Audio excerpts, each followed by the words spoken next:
This video is brought to you by patreon.com/worsttake. Get access to exclusive live streams and Discord servers, on-screen shoutouts, and early access to some videos when you join now. Help make sure that we can continue to make content like this by supporting the Patreon. Links are in the description down below.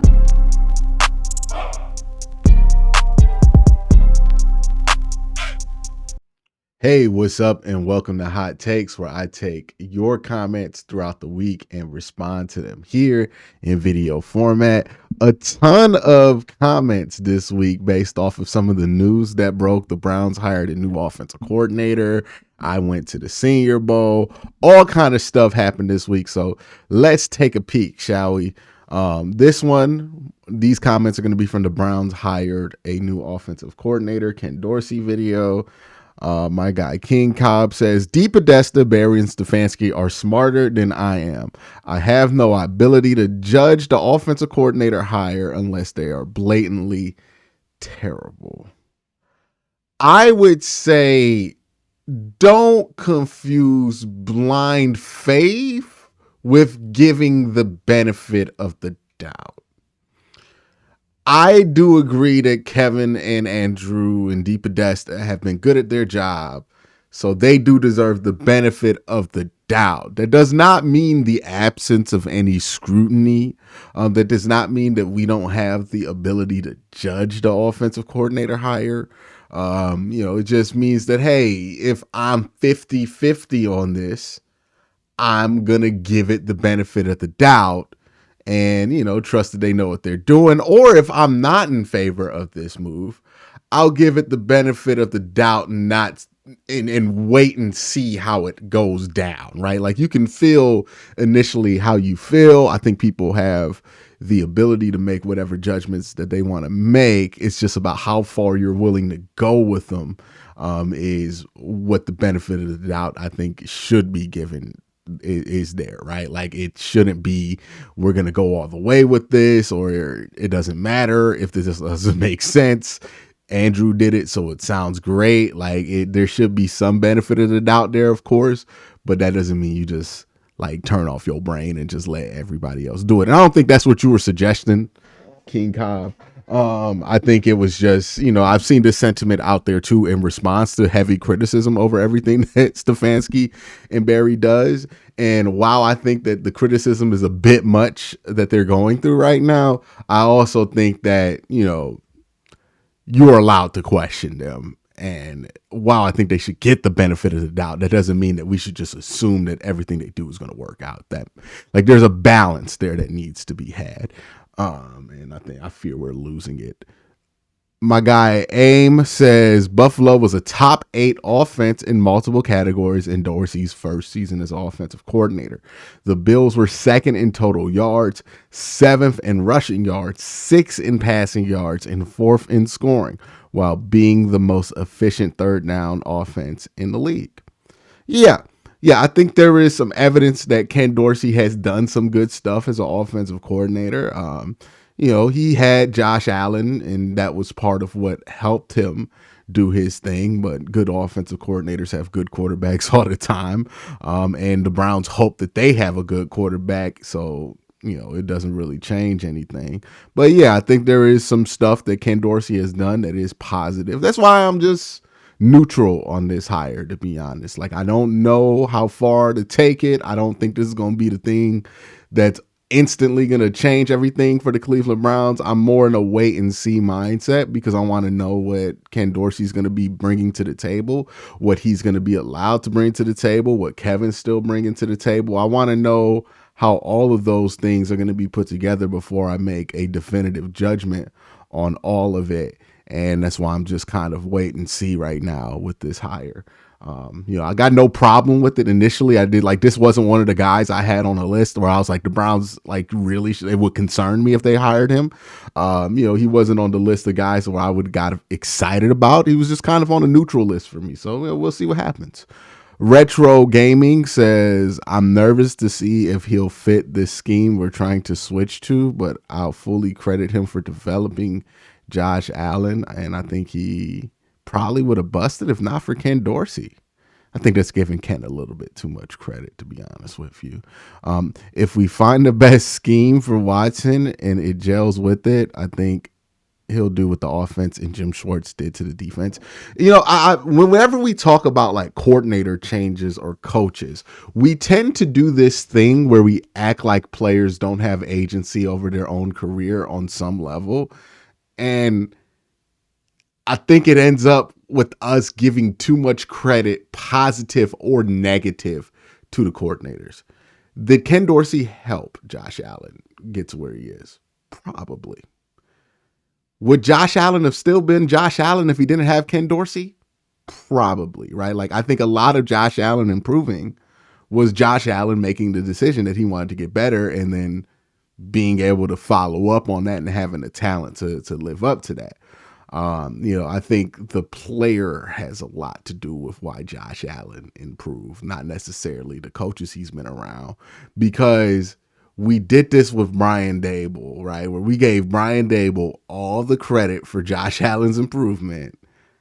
And Brian Daboll looked like a disaster 2 years into his run as the coordinator the head coach for the New York Giants. We gave Arthur Smith all the credit in the world for reinvigorating the Titans offense and all of that stuff. And then he goes to Atlanta, they draft Bijan Robinson and get worse at running the football. We make everything that a player does sometimes about the coordinator, and I don't think that's true. Like, sometimes it's about the fit in the offense. But a lot of the times, a player's better because that player got better. And how that player got better might have been a coaching point that finally clicked with them for whatever reason after years of getting that coaching point. I think we tend to overemphasize how important some of these coordinators are at times. And this is one of them, because like what I heard from Retro Gaming is something I hear all the time, is like people giving all the credit for Josh Allen improving to other people other than Josh Allen. It makes no sense to me. Like, Josh Allen is Josh Allen. And if you put him in the right offense, he's probably going to be pretty good. And that's probably going to have a lot to do with Josh Allen.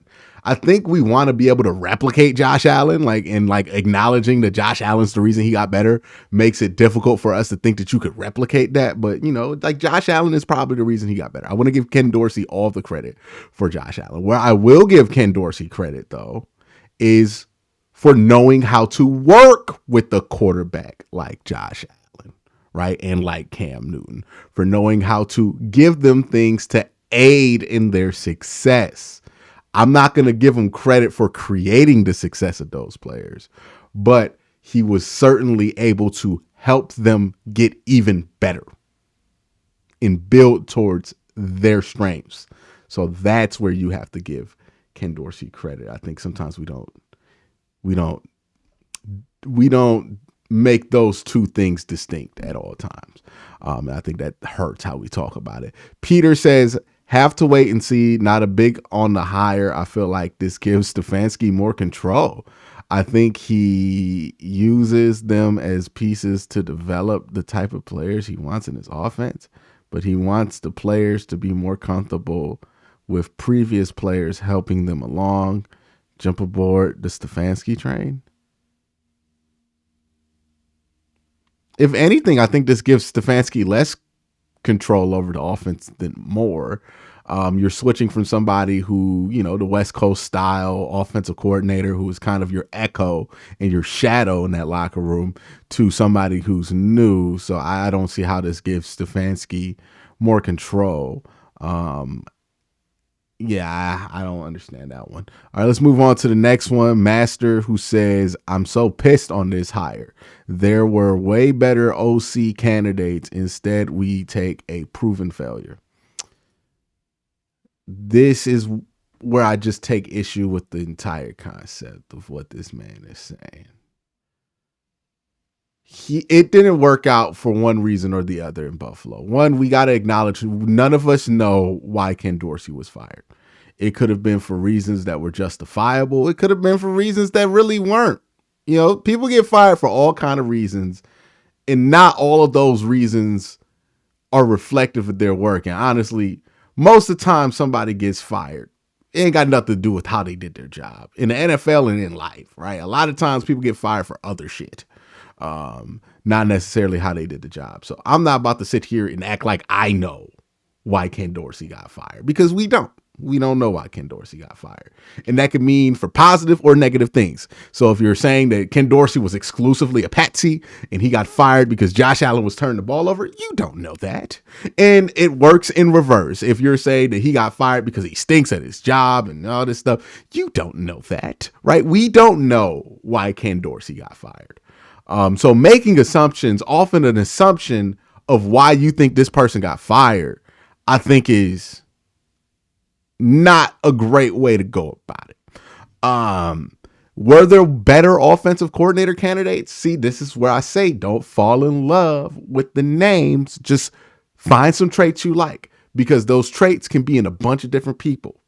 And maybe they chose Ken Dorsey for reasons that we don't understand because we're not in that building. Again, this is where benefit of the doubt goes in. Ken Dorsey is qualified. He fits the traits that they were trying to look for in an offensive coordinator, and it makes sense, right? And as long as the hire makes sense, I'm not going to be pissed about it. If you wanted the Browns to hire Eric Bieniemy and they didn't, then you're probably going to be pissed. But you can't fall in love with the names with this stuff. You got to find the traits of what you want the offense to look like. Because if you want this offense, if you wanted Eric Bieniemy, right? Because you wanted an offense that was more modern, that did some RPO, that was built around a mobile quarterback and a quarterback who could throw on the run. If that's why you wanted Eric Bieniemy, and those are all good reasons to want Eric Bieniemy, well, Ken Dorsey has relevant experience and work that shows you that he could probably do the same thing there too. Can't fall in love with the names. Got to fall in love with the traits. Because if you fall in love with the name, you could be mad at a team for hiring somebody, even though that person kind of fits what they were looking for in the first place. And as far as like Ken Dorsey being a proven failure, that's far from true. I mean, coordinators get fired all the time and they're not failures. Hell, I mean, Eric Bieniemy got let go from Kansas City, right? He's not a failure because he got let go from Kansas City. Coordinators get moved on from all the time. Sometimes it's their fault, sometimes it's not. And whether it's their fault or not why they got fired, they still, can improve off of that. We always look at coaches as finished products, like they can't grow, like they can't get any better. But the same way that Bill Belichick was fired in 95 and became one of the best coaches in NFL history by 2003 because he developed over that time is the same way that's true for anybody.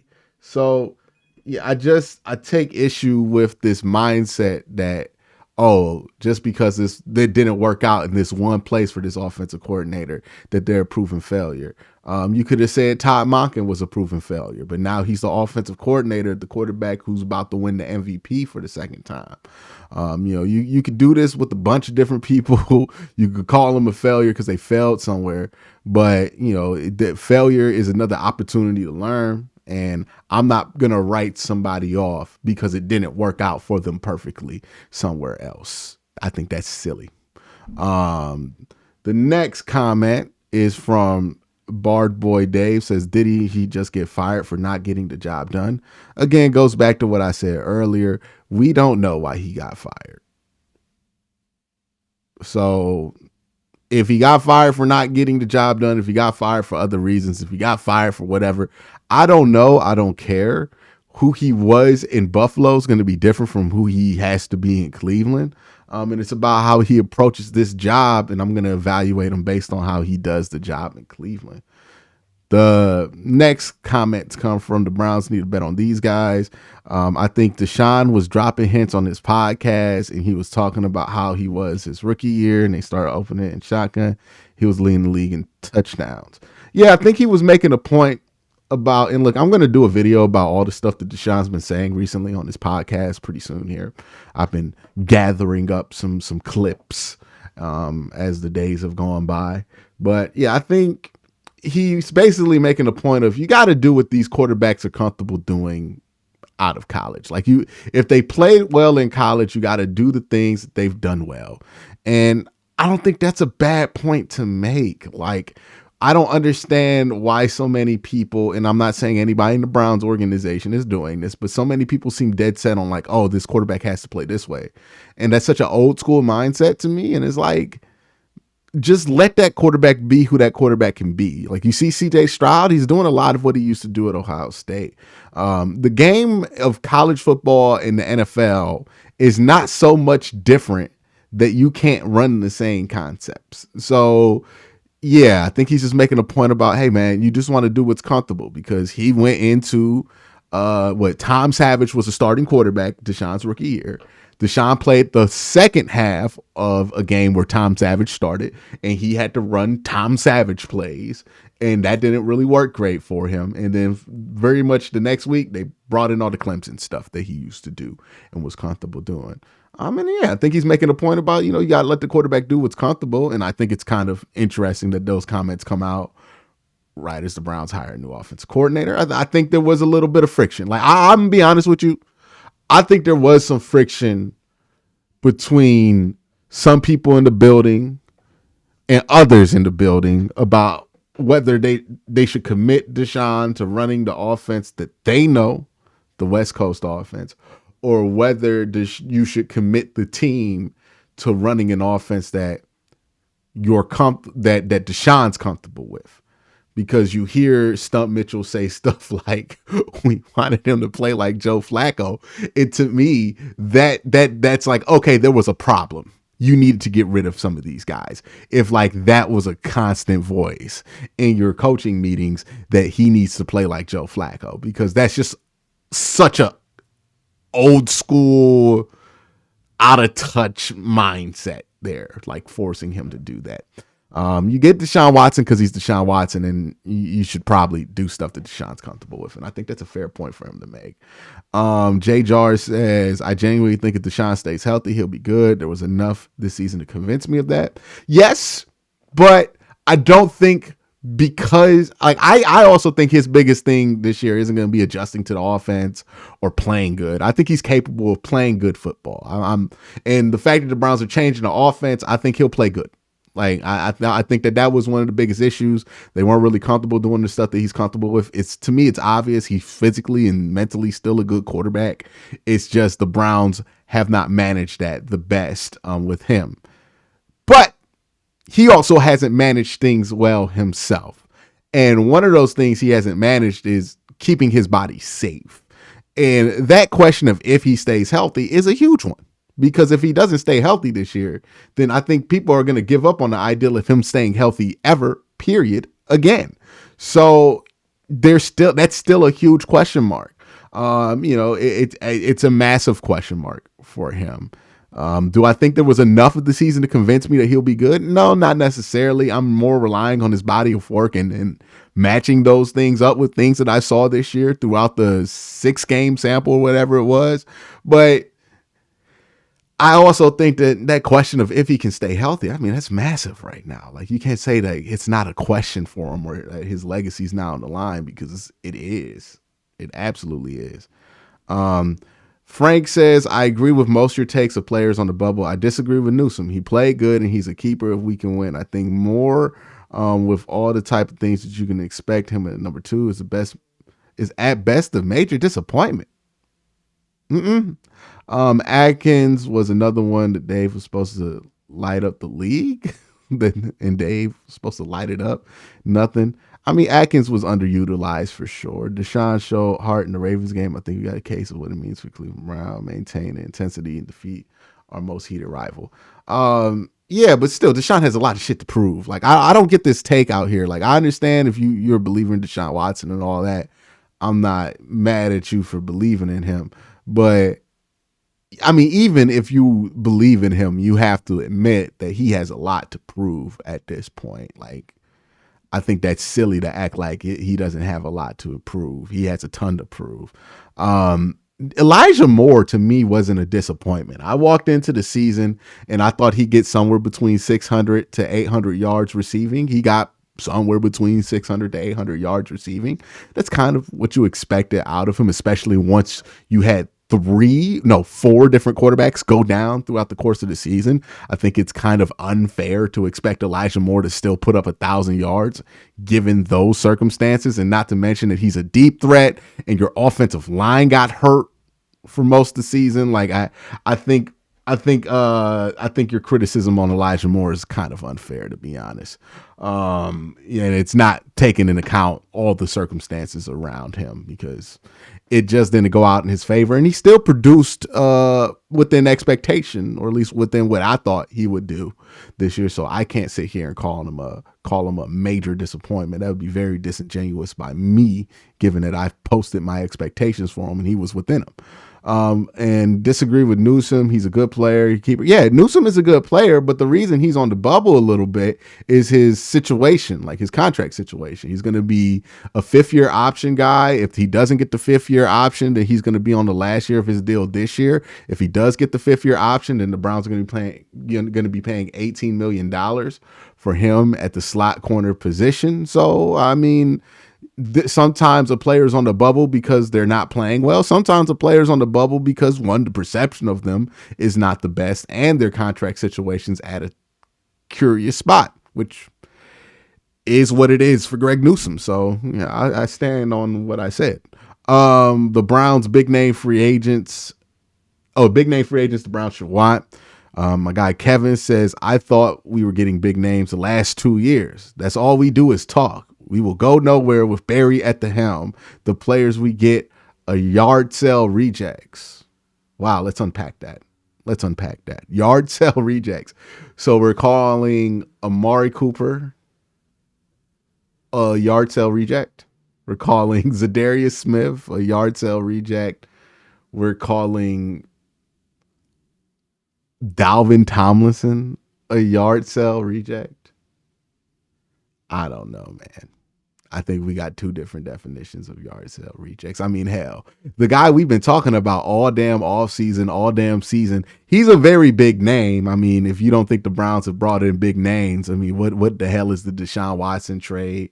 I guess that's not a big name anymore. Amari Cooper was most certainly a big name. Zadarius Smith was a huge name, and I know it was a huge name because when I posted the video that the Browns had traded for Zadarius Smith, it got 30,000 views in like 5 minutes. Like, nah, man, I don't know what world you've been living in, but come on, dog. That's just true. They've gone after big names pretty much every free agency period. Honestly, I got criticized last year for saying all offseason that they're probably not going to go after big names. And then they did, and people were like, well, so it's just hilarious to me. Brian, still a poker player, says, I'm not sold on Elijah Moore being a take the type off kind of player. He didn't do any of that in 2023. To be fair to Elijah, he wasn't really asked to take the top off of defense. He was asked to be a deep threat in the number 2, and not necessarily like run the deep 9. That was kind of what Marquise Goodwin's job was. And there were a couple of times where they tried to take the top off with Elijah Moore, and either he didn't get an accurate football or come down with it. But I also question the value of that player. Like, to be honest with you, I've seen plenty of teams get by without having the designated deep ball guy. I think if you want to throw a deep ball every once in a while, Elijah Moore is fine there. But I'm tired of drafting all of these fast wide receivers to take the top off the defense when you throw it to them like maybe 12 times a season. It doesn't make very much sense to me. If you want to take the type off type of player, sign somebody like a Marquise Goodwin and call it a day. Because unless that dude is like a Tyreek Hill or something, it usually is never worth it. But that's just my thoughts on it. But let me know your thoughts down in the comment section below. Everybody, thank you for commenting on these videos. Y'all have a great day. Have an even better night. Peace.